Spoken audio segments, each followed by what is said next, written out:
Adik, Umi dah pesan apa semalam? Suruh basuh baju. Dah basuh belum? Dah. Ha?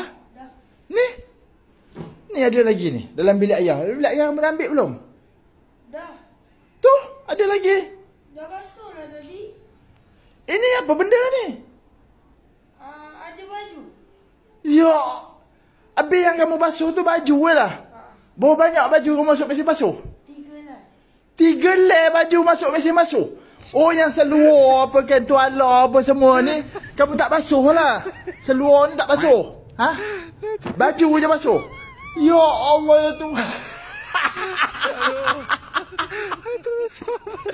Takkan Umi nak gabuk adik. Basuh baju, basuh seluar, basuh tuala, basuh stoking, basuh cadar. Satu-satu nak kena cakap ke adik. Takkan tak gabuk sasah. Ha?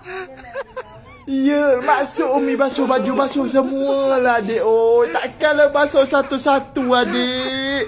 Ini banyak lagi ni. Berapa leh kau basuh dalam mesin basuh?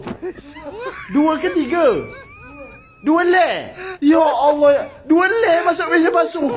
Aku pergi ambil adik. Aku pergi ambil ini. Ya Allah, kamu ni luruh benda betul lah adik. Kenapa basuh semua masuk Umi tu? Kalau basuh baju, basuh lah semua adik. Basuh Umi kalau basuh baju, basuh semua. Bukannya baju saja. Ini seluar tuala kamu tak basuh.